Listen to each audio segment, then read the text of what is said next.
Hey football fans, here we are, week 10 of Texas high school football. I'm here with Tyler Lee beat writer Chris Perry. Now Chris, something funny, he wasn't able to make it to the game, but he did follow the live tweeting going on. It was a mess with a downpour of rain that came this weekend. But Chris, North Garland came down here to Tyler. The game was called off. Then the homecoming game was played in North Garland. Have you ever seen something like that? No, it's ridiculous. It's a district rule. I don't agree with it.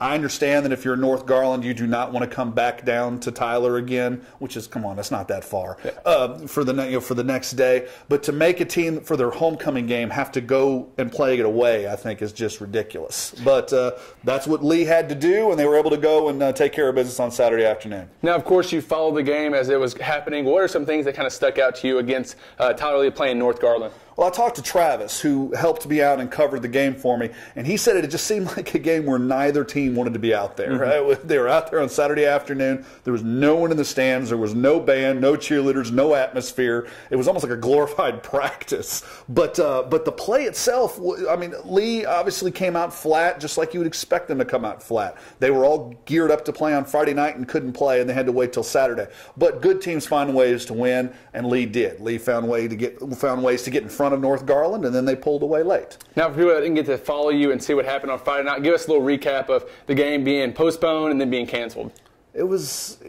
I got there pretty early, thinking, well, maybe they'll start earlier, maybe they'll get out there and try to get things rolling. Of course, we all know that the deluge happened and just kept going and kept going and kept going.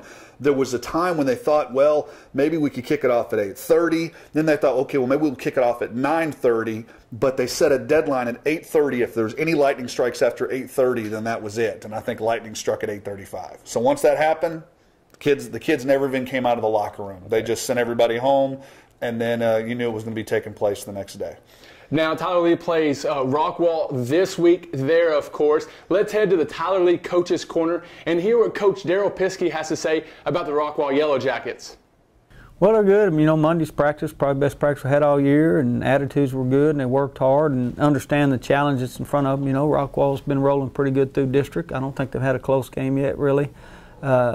You know, and just knowing that we're going to have to go down there and play a great game. Yeah, if we take care of the football and go out and execute, you know, it's going to come down to who gets the most stops. You know, if we don't execute, then they're going to score. They're pretty good offensively. They're, you know, well coached. They're disciplined. They're going to take advantage of whatever you give them, and they're patient in doing that. If you just give them underneath stuff, they'll take it all night long.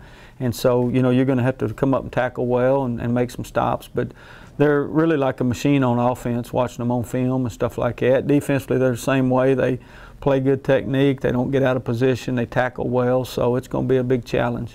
Now, Chris, you interview Coach Daryl Piskey week in and week out. What kind of body language do you kind of get from him about going into this game against Rockwall, who is undefeated in district? Well, I think the kids and the coaching staff and really everybody associated with Tyler Lee football is excited. They're on a 3-game winning streak, but they also understand they have to play a perfect game. They're going on the road against a team that's undefeated in district, that won district last year undefeated, and they're going to have to play a perfect game. They cannot have any mistakes, can't give up big plays in special teams, have to make your punts, field your kickoffs, no muff punts, no muff kickoffs, things like that. And when they get the ball, they have to score because Rockwall is putting up a sizable amount of points every single week. So when you talk to the coach, I think he's cautiously optimistic. He understands what the challenge is, but he feels that his team is peaking at the right time and can get the job done. Yeah, so these teams combined for 115 points last year. Do we kind of expect that same output this week? I think that's just a Garland ISD district way of doing things. Every single game, it seems like it's about 42, 40, 49, 42, 54, 49,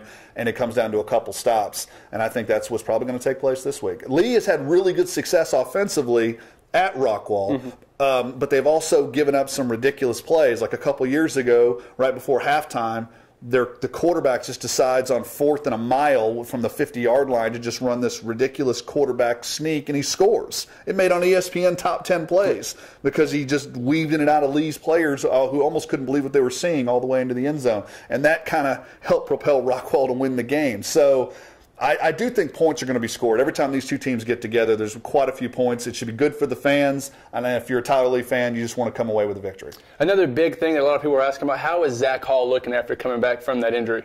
Well, this will be his 3rd game. And, of course, I thought last week He played well at times, but he's still pretty rusty because it's only his second game. And after having to deal with the delay of Friday night and then coming back on Saturday, you just never know. This is going to have to be the game where Zach Hall shows up the way we expected him to all season long. The MVP from last year. This is going to be his game to shine. And if he does it, and if the defense makes some plays, Rockwall could be in for a surprising evening. Well, there you have it, fans. Tyler Lee taking on Rockwall, a big heavyweight matchup in 6A. Be sure to follow Chris Perry on Twitter at CPerryETFS. He will be live tweeting the whole game. We'll see you on the final week of the regular season next week.